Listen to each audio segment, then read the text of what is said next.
Janapriya upscale 2 BHK 45 lakhs, 3 BHK 60 lakhs మాత్రమే. సితారా సైనిక్పురి. ఒక్కొక్కరి కెరీర్లో జీవితం అలా వెళ్తూ ఉంటుంది. ఎవరో ఒక మనిషి రావాలా, వాళ్ళు కలిసిన తర్వాత మన లైఫ్లో ఒక అద్భుతాలు జరుగుతాయి. అలా శ్రీహరి గారి జీవితంలో జరిగిన అద్భుతం మీ పరిచయం. సార్ అదేవిధంగా మీకు కూడా అంతే ప్లస్ అయింది మీ ఇద్దరు కాంబినేషన్. అవునండి. ఒకానొక టైంలో మీరు శ్రీహరి గారితో అయోధ్య రామయ్య తీసే ముందు శ్రీహరి సినిమాలంటే 4 ఫైట్లు, ఒక 2 డైలాగులు అనే ఒక చీప్, అంటే ఈ వర్డ్ నేను వాడకూడదు బట్ ఉన్న విషయం చెప్తున్నాను. అవును సార్. అవును. ఒక చీప్ కామెంట్స్ చేసేవాళ్ళు ఇండస్ట్రీలో. దాన్ని మార్చింది మహేష్, ఆ లెక్క మార్చింది మహేష్ అని చెప్పి ఒక టాక్ ఉంటుంది. నిజమేనా? నిజమే సార్. నాకు శ్రీహరి అంటే బాగా ఇష్టం సార్. అతను చాలా మంచివాడు అండి, చాలా మంచి మెంటాలిటీ అండి. అతను వేషాల కోసం తిరుగుతుండేవాడు అండి వెరీ బిగినింగ్ అండి. నేను సురేష్ పర్సన్స్లో అసిస్టెంట్గా చేస్తున్న టైంలో తాజ్ మహల్ అని ఒక సినిమా, శ్రీకాంత్ గారి సినిమా. దాంట్లో హీరోయిన్ హీరోయిన్ బ్రదర్ క్యారెక్టర్ ఉంటుందండి. అది ఒక ముస్లిం క్యారెక్టర్ ఉంది. ఆ క్యారెక్టర్కి 3-4 అనుకున్నారు వాడిని. నాయుడు గారికి ఆప్షన్స్ ఉంటాయండి. అంటే మేము ఒక స్క్రిప్ట్ రాసి ఆయన చేసినప్పుడు ఫస్ట్ 2 హీరోలు, అలాగే ప్రతి క్యారెక్టర్ 2-3 ఉంటాయి. ఇతను కాబట్టి ఇతను అంటే నాయుడు గారు నెక్స్ట్ మంత్ షూటింగ్ అమ్మంటే నెక్స్ట్ మంత్ షూటింగ్ స్టార్ట్ అయిపోవాలి. అప్పుడు ఎవరు దొరుకుతున్నారో వాళ్ళతో వెళ్ళిపోవాలి. ఆప్షన్స్ ఇలా అనుకున్న టైంలో శ్రీహరి పేరు 3వ పేరు 4వ పేరు ఉందండి. ఓకే. నేను చూసిన నాకు కథ తెలుసండి, భలే కథ అని చెప్పేసి నేను శ్రీహరిని కలిసాను, పర్సనల్ కలిసాను. అప్పుడు శ్రీహరి ఇక్కడే ఉండేవాడు అంటుంది. కలిసి హరి రామారావు గారు ఒక సినిమా చేస్తున్నారు, దాంట్లో భలే క్యారెక్టర్, ముస్లిం క్యారెక్టర్, నీ పేరు కూడా ఉంది, 4th ప్లేస్లో ఉంది. ఏమో లక్కీగా మొదట్లో ఎవడో దొరికేసాడు, నీ వరకు రాదు పెన్ అక్కడికి, మరి నువ్వు ఒకసారి నాయుడు గారిని కలు రేపు మార్నింగ్ అన్న. అలాగా ఏంటంటే క్యారెక్టర్ ఇలాగ ఉంటుందన్న. సరే అన్న. నాయుడు గారు మార్నింగ్ 8కి 9కి అలా స్టూడియోకి వచ్చారు. ఇతను 8:30కి వచ్చేసి ముందే వచ్చి నిలబడ్డాడండి. అలాగే నాయుడు గారు రాగానే టక్కన కాళ్ళదానం పెట్టాడు. ఎవరు హరియా ఏంటమ్మా? సార్ ఇలాగా ఆ సినిమా చేస్తాను, ఈ సినిమాలు చేస్తానండి. అదే మన సినిమా చేస్తున్నారు విన్నాను సార్. ఒకటి శ్రీకాంత్ తోటి తాజ్మహల్ సినిమా మంచి కథ అనేసి విన్నాను నేను. ఏదైనా అవకాశం ఉంటే చెప్పండి సార్ నాకు. అదే అనుకుంటున్నాం అయ్యా, దాంట్లోనూ అదే ఒక ముస్లిం క్యారెక్టర్ ఒకటి ఉంది అది అని నాయుడు గారు ఓపెన్ అయ్యారు. అలాగే సరే నాకు ఇవ్వండి సార్, నేను చేస్తాను సార్. నువ్వు మరి చూద్దాం అన్న. నాయుడు గారు ప్రామిస్ చేయలేదండి. చూద్దాం అన్నారు. నేను అక్కడే ఉన్నాను, పక్కన ఉన్నా. చూద్దాం అంటే వెళ్ళిపోయాడు. నేను వెళ్ళిపోయి 1 అవర్లో ఆ గెటప్ వేసుకొచ్చాడు సార్. ముస్లిం గెటప్ వేసుకొచ్చాడు. గడ్డం ఇది మొత్తం మా మేసం తీసేసి, మేసం ఉంటుంది, మేసం తీసేసాడు అప్పటికప్పుడు. మేసం తీసేసి మొత్తం అన్నీ వేసేసుకుని ఇలా వచ్చాడు. ఎవరో సార్ శ్రీహరి సార్. మరి నువ్వా భలే ఉన్నావయ్యా అని అంటే ముప్పని శివ గారిని పిలిచి, శివ ఫిక్స్, శ్రీహరికి హిందీ వచ్చి కదా ఆ హిందీలో డైలాగ్ అది చెప్పేసరికి నాయుడు గారి మనసు ఇదే అయిపోయింది. ఫైర్ అంటే ఎలాగ ఉండాలయ్యా, ఇదే గెటప్ ఇది అన్నాడు అంతే. ఆ సినిమా అతనికి ఫస్ట్ నంది అవార్డు వచ్చింది సార్, బెస్ట్ ఫిల్మ్. అతని జీవితంలో రామానాయుడు గారు అందరు కదండి, నేనండి అతనికి అనిపించింది. మహేష్ చెప్పడం బట్టే కదా నేను అక్కడికి వెళ్ళాను, నాకు ఆ వేషం వచ్చింది అని చెప్పేసి ఇంకా అందరికీ చెప్తుండేవాడండి. చాలా ఇంటర్వ్యూలో కూడా చెప్పాడండి అతను. ఆ తర్వాత ఇంకా మా సురేష్ పర్సన్స్ సినిమాలు చేయడం అండి. ఇంకా శివయ్య సినిమా నేను చేస్తున్న, ఆ నాయుడు గారి కుటుంబం సినిమా, అన్ని ప్రేమించుకుందారా సినిమాకి వచ్చేటప్పటికి ఏంటంటే దాంట్లో అప్పుడే పెళ్ళి అయిందండి. మనిషి ఆ గెటప్ కొంచెం ఈ ఫ్యాక్షనిస్ట్ గెటప్లా చేద్దాం, వాళ్ళు ఇలా కాకుండా లుంగీ షర్ట్ పెడదాం చెప్పి లుంగీ షర్ట్ పెట్టి ఇది పెడితే చూడడానికి గ్లామర్ కనిపించేవాడు అండి. నేనే అన్నా, మీ ఇద్దరు దాన్ని బాబాయ్ అంటే నేను అతను బాబాయ్ భలే ఉన్నది ఏంటో బుద్ధిగా ఉన్నావు నువ్వు, హీరోగా కూడా వేయించంటే మళ్ళీ పెట్టుకుంటాడే బాబాయ్ హీరోగా అన్నట్టు. లేదు నువ్వు ట్రై చేయ, నువ్వు ఏమిటి చెప్పలేవు, విలంగా చేసిన రజనీకాంత్ హీరో అవ్వలేదా, మోహన్ బాబు గారు హీరో అవ్వలేదా, చెప్పలేం కదా అన్న టైంకి సార్ మా ప్రేమించుకున్నారు రిలీజ్ అయిందండి. మంచి హిట్ అయిందండి, అతనికి మంచి పేరు వచ్చిందండి. ఇమీడియట్లీగా ఒక 1.5-2 ఇయర్స్కి మా శివయ్య సినిమా అయ్యే టైంకి దాంట్లో కూడా మంచి క్యారెక్టర్ వేసాడు. శివయ్యలో కూడా అతను హీరోగా అవకాశం వచ్చింది సార్. ఏఆర్ఎస్ మహేంద్ర గారు ఒక చిన్న కథ అనుకుని, పోలీస్ కథ అనుకుని రాగానే ఫస్ట్ నా దగ్గరికి వచ్చాడు శ్రీహరి. ఓకే. వచ్చి నాకు హీరోగా అవకాశం వచ్చింది, ఇక డైరెక్టర్ ఎవరైనా చెప్పలేదు వాళ్ళు, నువ్వు చేయి బాబాయ్ డైరెక్టర్ కానీ, నువ్వు చే మనందరం కాంబినేషన్ చేద్దాం. నేను దండం పెట్టా. నా ఏం ఇక్కడ సురేష్ పర్సన్స్లో డైరెక్టర్ అవ్వాలని, నేను ఇక్కడే డైరెక్టర్ అవుతా, ఇక్కడ అయిన తర్వాత నేను బయట చేస్తాను. కానీ అప్పటికే అవన్నీ సంవత్సరం 2 సంవత్సరాలు 3 సంవత్సరాలు 5 సంవత్సరాలు ఎప్పుడైనా పర్లేదు, నా డ్రీమ్ నా ఫస్ట్ సినిమా రామానాయుడు గారి బ్యానర్లను అనేసి అతను చూపించే స్టూడియోలో ఫొటోస్ ఉంటాయి సార్. నాయుడు గారి పరిచయం చేసిన డైరెక్టర్ ఫోటోలు అన్నీ ఉంటాయి, నాయుడు గారి పరిచయం చేసిన యాక్టర్ ఫోటోలు ఉంటాయి, నాయుడు గారి పరిచయం చేసిన రైటర్ ఫోటోలు ఉంటాయి, నాయుడు గారి పరిచయం మ్యూజిక్ డైరెక్టర్ ఫోటోలు ఉంటాయి. అలా నా ఫోటో కూడా ఇక్కడ ఉండాలి. అది సరే ఓకే ఓకే అని అడిగిన అప్పుడు కేఎస్ నాగేశ్వరరావు పెట్టినారు సినిమాని, మంచి హిట్ అయింది. పోలీసు, దేవ, సాంబయ్య అయిన తర్వాత ఈ లోపల నాకు ప్రేయస్ రవి ఆ టైంలో అతను నా ప్రేయస్ రవి స్టార్ట్ అయ్యే టైంకి అతను హీరోగా ఎస్టాబ్లిష్ అయిపోయాడు. అంటే మాస్ హీరోగా అదే ఫైట్, పోలీసు, దేవ, సాంబయ్య 3 సినిమాలు అయిపోయాడు. నా ప్రేయస్ రవిలో అతనే బాబాయ్ నువ్వు ఫస్ట్ టైం డైరెక్షన్ చేస్తున్నావు కదా, ఏదో చిన్న క్యారెక్టర్ నేను చూపించాను, చేస్తా అన్నాడు. చేస్తాను, ఈ చిన్న క్యారెక్టర్ నేను చేస్తాను, నేను చిన్న విలన్ క్యారెక్టర్ ఒకటి ఉంది, మరి చేస్తావు, ఇప్పుడు హీరో కదా, నువ్వు నిన్ను అడగడం కూడా నాకు సిగ్గా ఉందన్న. లేదు నేను చేస్తాను, ₹1 కూడా తీసుకెళ్ళదు సార్. అప్పుడు అతనికి 15 లక్షలు 10 లక్షలు 20 లక్షలు ఏదో ఇచ్చేవారు రెమ్యునేషన్లో. దీంట్లో 5 days 4 days చేశాడు. నేను మీకోసమే అంతే, నా కోసం ₹1 కూడా తీసుకోలేదు. సూపర్ తీసుకోలేదు, సినిమా చేశాను. ఆ క్యారెక్టర్ కూడా సరదాగా కామెడీగా బాగా పేలిందండి ప్రేయస్ రవిలో. శ్రీహరి గారితో మీరు తర్వాత సినిమాలు చేశారు, నేను ఆ సినిమాల ప్రస్తావనకు వస్తాను. అయితే మీరు ఆయన కెరీర్ స్టార్టింగ్లో చూశారు కాబట్టి ఆయన మీద ఒక ముద్ర ఉండేది, చాలా మొరట మనిషి, అండ్ బయట కూడా ఎవరికన్నా సహాయం అని వస్తే వాళ్ళకి సెటిల్మెంట్ చేస్తూ అండగా నిలబడేవారు అని చెప్పేసి ఇట్లాంటి ఒక టాక్ ఉండేది. మంచి టాకే ఉంది ఆయన మీద. అయితే రియల్గా ఎలా ఉండేవారు ఆయన పరిచయాలు కానీ ఆయన లైఫ్ స్టైల్ కానీ ఎలా ఉండేది? అంటే ఆయన ఫస్ట్ నుంచి కూడా ఆయన హైదరాబాద్ కల్చర్లో ఉన్నాడండి. ఈ రెజ్లింగ్లోనూ తర్వాత ఈ పహల్వాన్లతో తిరుగుతుంటాడు అంటున్నా. ఆయన ఇది బాడీ బిల్డర్ కదండి, ఆ ఫ్రెండ్స్ అంతా ఉండేవారండి ఆయనకి. అప్పుడు ఎలా ఉంటుందంటే ఒక మన యూసఫ్ కూడా బాడీ బిల్డర్ అనుకోండి, ఆయన శ్రీశైలం యాదవ్ అండి, మంచి బాడీ బిల్డర్ ఉండేవాడు. పహల్వాన్ అంటారు. పహల్వాన్ అంటే నాయకుడిని అర్థం అండి. ఆ నాయకుడిని లోకల్ నాయకుడిని చేసేసేవారు. అలాగే ఒక విజయ్ కుమార్ ఉండేవాడు పంజాగుట్లో, విజయ్ కుమార్ యాదవ్ అని, ఆయన పహల్వాన్ అంటే వీళ్ళందరూ ఈయన ఫ్రెండ్స్ అండి. అంటే ఫ్రెండ్స్ అంటే వీళ్ళందరూ జిమ్కి వెళ్ళడం ఇవన్నీ చేయడం అండి. అలాగే ఈయన షూటింగ్ అన్నప్పుడు వాళ్ళందరూ వస్తుండేవారండి, అందరూ సరదాగా మాట్లాడుతుండేవారు. తర్వాత చాలా మంచి మనిషి అండి అతను. ఎవరికన్నా ఏ కష్టం వచ్చినా అది లైట్ మ్యాన్ అవ్వచ్చు, ప్రొడక్షన్ బాయ్ అవ్వచ్చు, లేకపోతే ఒక డైరెక్టర్ అవ్వచ్చు, లేకపోతే హీరో అవ్వచ్చు, ఏదైనా సరే చక్కగా కూర్చొని మాట్లాడి డీల్ చేసేవాడు. డీల్ చేసి ఎవరికి ఏ కష్టం లేకుండా చేసేవాడు. తర్వాత అతనికి గుప్తదానాలు బాగా చేసేవాడు శ్రీహరి గారు. ఎవరైనా ఏదైనా వస్తే తీసుకుంచుకో, మళ్ళీ ఎవరికి చెప్పొద్దు అనమాట.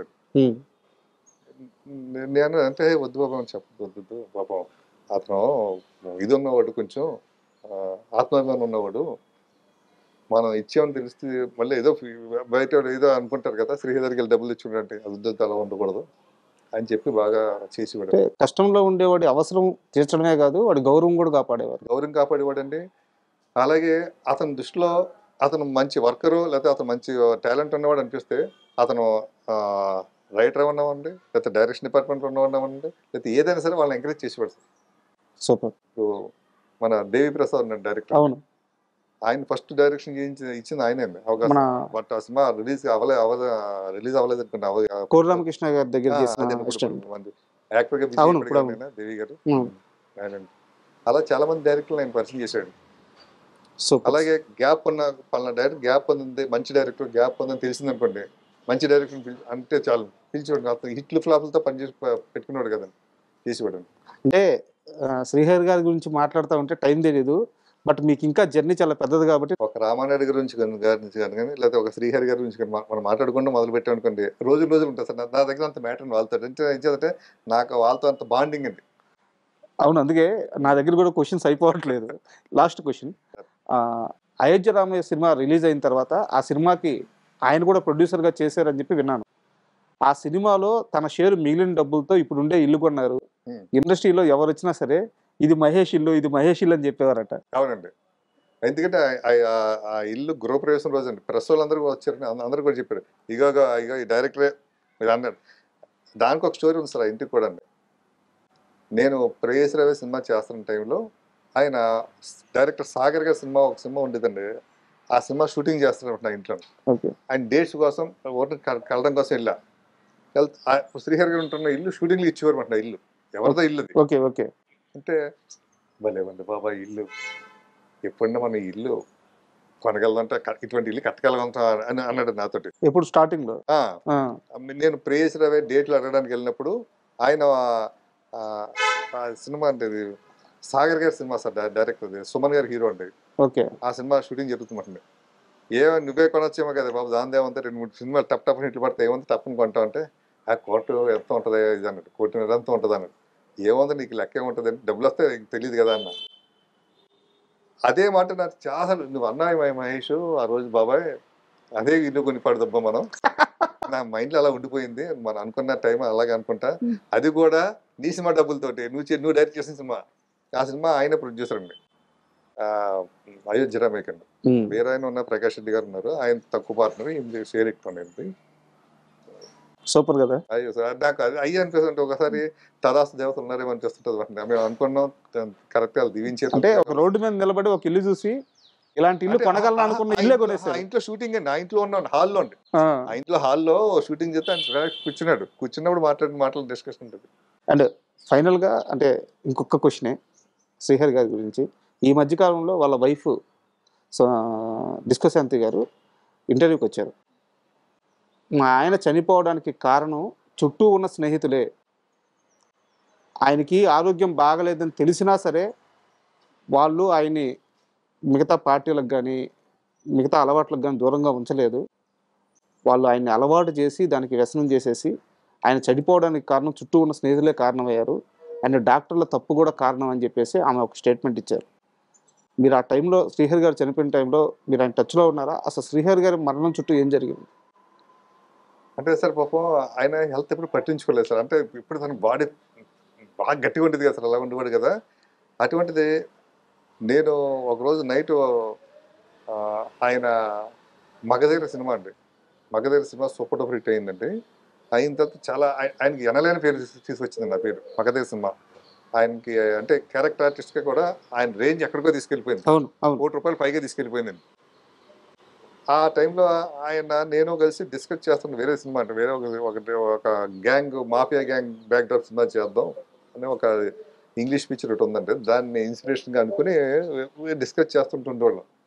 చేస్తుంటే నైట్ నేను 12-1 గంట వరకు ఉండేవాడిని. ఆ రోజు ఆయన బాగా డ్రింక్ చేస్తున్నారు. దాంట్లో తీసుకున్న డైలీ అలవాటు అండి. తీసుకుని సడన్గా వామిటింగ్ అయ్యిందండి శ్రీహరి గారికి. ఆ వామిటింగ్ వేరే కలర్లో వచ్చింది. తర్వాత ఇంకా ఆయన నైట్ పడుకున్నాడు. ఇంకా నేను వెళ్ళిపోయిన డిస్కషన్ వెళ్ళిపోయిన తర్వాత నెక్స్ట్ చూపిస్తే ఆయన కొంచెం లివర్ బ్లడ్ అది వామిటింగ్ అది ఒక టైపు పసర్లా పడింది అంటది. ఓకే. నెక్స్ట్ ఆయన టెస్ట్లు చేయించుకుంటే కొంచెం లివర్ డ్యామేజ్ అయిందని అన్నారు. ఆ విషయం నాకు తప్ప ఇంకెవరికి చెప్పలేదండి. నేను బాబాయ్ ఇలా అన్నారు, పెద్ద దీనికి టెన్షన్ పడాల్సిన పని లేదు అని చెప్పి ఆయన కేరళలో ట్రీట్మెంట్ చేయించుకున్నారు. కేరళ ట్రీట్మెంట్ చేయించుకున్నారండి. మీకు ఒక సినిమా డాన్స్ సీన్ అని ఒక సినిమా ఉంటుందండి, మీకు దాంట్లో ఆ వేరియేషన్ కనబడద్దండి. ఒక షెడ్యూల్ అంతా బాగుంటాడండి, నెక్స్ట్ షెడ్యూల్ వేరే దాంట్లో చూసేటప్పటికి సన్నగా ఉంటాడు. కేరళ వెళ్ళేటప్పటికి కేరళ ట్రీట్మెంట్ చేయించుకున్నారు. ఆయన మొత్తం ఒకేసారి ఒక 20 కేజీలు డ్రాప్ అయిపోయాడు. అయినా కూడా బాగుంది అంటుంటే తప్పితే ఆయన ఏంటంటే దాచిపెట్టుకున్నాడండి. ఆయన హెల్త్ విషయం దాచిపోయిన అంటే ఆయన గుంట్లో బాగున్నట్టు చేసుకున్నాడు అందరి దగ్గర. ఓకే. రెండోది ఆవిడ శాంతి గారు చెప్పారు కదా, ఆయన ఎవరు పిలిచినా కూడా వెళ్తుంటాడు అంట. అది పార్టీ అవ్వచ్చు, లేకపోతే పెళ్ళి అవ్వచ్చు, చావు అవ్వచ్చు, ఏదైనా సరే అతను ఎవరు ఇప్పుడు మీరున్నారనుకోండి, మీరు పరిచయం లేకపోయినా అన్న నేను ఇలాగ పలానా షాప్ ఓపెనింగ్ చేసి పెట్టుకున్నాను అన్న, మీరు వస్తే బాగుంటుంది ఇది ఇచ్చారు. వచ్చేవాడు. ఆ రోజు గ్యాప్ ఉందనుకోండి, వస్తాను తమ్ముడు అని అడిగోడు మేనేజర్ని, ఏమైనా షూటింగ్ ఉందంటే లేదంటే వచ్చేవాడండి. అలాగైనా ఎవరిని కాదనివాడు కాదండి. వచ్చినప్పుడు సరదా కూర్చొని తిరుగుతుంటుంటారు కదండి. ఈయనకున్నది బయట తెలిసింది కాదండి, తెలియక ఇంకా అలా చేస్తుంటారు. అది శాంతి గారు చెప్పేవారు కాదు, శ్రీహరి గారు చెప్పేవారు కాదు. ఇంకా అలాగే ముదిరిపోయిందంటే కానీ ఏదన్నా సరే భగవంతుడు రాతంటుంది. మనం మీరు వెళ్ళారా చనిపోయినప్పుడు? నేను దగ్గర ఉన్నాను. దగ్గర ఆయన చనిపోయిన తర్వాత నాకు ఫస్ట్ అక్కడి నుంచే కాల్ వచ్చిందండి, బాంబే నుంచే కాల్ వచ్చింది. ఇలా శ్రీహరి గారు ఇలా ఇలా అనేసి వాళ్ళ మేకప్ మ్యాన్ ఉన్నాడు, నేను ఆయన ఫోన్ చేశాడు మధ్యాహ్నం 12 గంటలకు ఆ టైంకి, అలా 1 గంటకి ఆ టైంకి ఫోన్ చేశారు. నమ్మలేకపోయాను, షాక్ అయిపోయాను. మీ కెరీర్లో అందరికంటే మీరు ఎక్కువ ప్రేమించింది రామానాయుడు గారిని. అవును సార్, ఆయన నాకు దేవుడు అనుకోండి, గాడ్. అలాంటి రామానాయుడు గారు మిమ్మల్ని పిలిచి విక్టరీ వెంకటేష్ గారితో మీకు సినిమా ఇస్తానని చెప్పి కొంతకాలం అక్కడే పెట్టుకొని వేరే ఆఫర్, అంటే వెంకటేష్ గారికి వేరే సినిమా తక్కువ బడ్జెట్లో అయిపోతుందని చెప్పి మళ్ళీ ఆ డేట్లు అటు పంపించేసి మిమ్మల్ని ఖాళీగా ఉంచేసి చాలా ఇబ్బంది పెట్టారు అని ఒక టాకు, బట్ మహేష్ కాబట్టి సర్దుకున్నారు అని ఒక టాకు. ఆ టైంలో మీ మధ్య కానీ రామానాయుడు మధ్య కానీ ఏమన్నా తేడా వచ్చిందా? అసలు ఏం జరిగింది? అంటే And for more videos, Please subscribe to iDream. Please subscribe to iDream. Please subscribe iDream. And please subscribe to iDream. For more videos, subscribe to iDream. please like, share, and subscribe to the channel. Congratulations, iDream. Subscribe to iDream. Subscribe to iDream. So subscribe to iDream Media. iDream team andarki huge congratulations. Please subscribe iDream Media. Please subscribe to iDream. Subscribe iDream. Please subscribe to iDream. iDream అంటే నా కళల ఛానల్ను subscribe చేసుకున్న నోరు తిరుగుతలేదు, మీరైతే గంట గుర్తు కొట్టండి. For more such videos, please subscribe to iDream. Subscribe to iDream. Please subscribe to iDream. Please subscribe iDream Media. Please do subscribe to iDream. Please subscribe to iDream Media. For best entertainment and information, please subscribe iDream. And don't forget to subscribe to iDream.